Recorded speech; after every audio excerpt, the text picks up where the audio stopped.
بسم اللہ الرحمن الرحیم۔ دیکھیے، دو چیزیں جن کے بارے میں ہر سطح پہ گفتگو کی جاتی ہے اور یقین سے کوئی بھی ان کے بارے میں نہیں کہہ سکتا، ایک زمان ہے اور ایک مکان، یعنی ٹائم اور اسپیس۔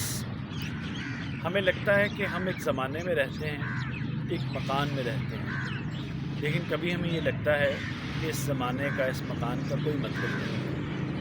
ہمیں اپنی زندگی میں ایسا بھی لگتا ہے کہ زمانہ سب کے لیے ایک جیسا ہے، مکان سب کے لیے ایک جیسا ہے، لیکن پھر کبھی ایسا بھی لگتا ہے کہ زمانہ سب کے لیے مختلف ہے، مکان سب کے لیے مختلف ہے، اور کچھ لوگ ایسے ہیں جو زمانے سے مبرہ ہیں، کچھ ایسی ہستیاں بھی ہیں جو لامکاں ہیں، جن کا کوئی مکان نہیں ہے۔ یہ وہ سوالات ہیں جس پہ ہم سب کچھ نہ کچھ جاننا چاہتے ہیں۔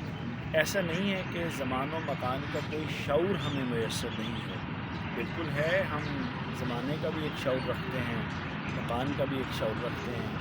ہم عام طور پہ یہ سمجھتے ہیں کہ جو وقت ہے، جو ٹائم ہے، جو زمانہ ہے، اس کا ایک آغاز ہے، اس کا ایک تسلسل ہے اور اس کا ایک اختتام بھی ہوگا۔ ایک آغاز اور اختتام تو ہر شخص کے لیے، ہر شے کے لیے ہے، اور اسی طرح اس دنیا کا بھی ایک آغاز ہے اور اس کا ایک تسلسل ہے اور ایک اختتام بھی ہوگا۔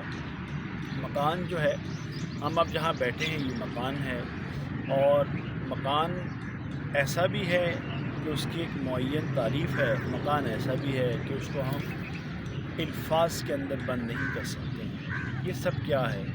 اس کو سمجھنا تو ضروری ہے، لیکن اس کو سمجھے بغیر بھی زندگی گزر جاتی ہے۔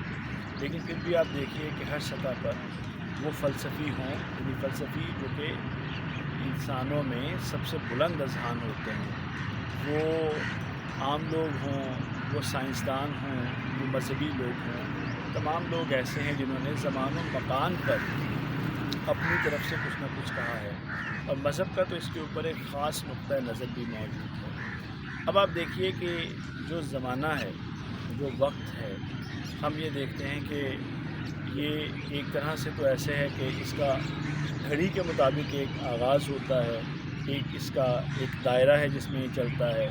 کبھی ہم اس کو موسموں کی شکل میں آتا اور جاتا دیکھتے ہیں، کبھی اس کو ہم دنوں کی شکل میں آتے اور جاتے دیکھتے ہیں۔ ہر روز ہم وقت کے شروع ہونے کا، ختم ہونے کا، یعنی دن کے طلوع ہونے کا، اس کے چلنے کا، ڈھلنے کا، اور پھر اس کے غروب ہو جانے کا ہم مشاہدہ کرتے ہیں۔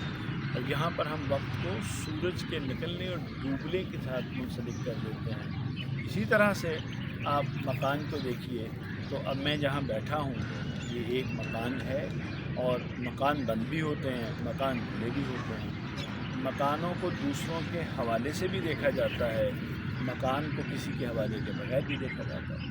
تو ہماری یہ جو آنے والی گفتگو ہیں، جو آنے والی ہماری موڈیولز ہیں، اس میں ہم زمان و مکان کے بارے میں گفتگو کریں گے اور سمجھنے کی کوشش کریں گے کہ زمانہ کیا ہے، مکان کیا ہے، کچھ ہے بھی یا نہیں ہے۔ بہت شکریہ۔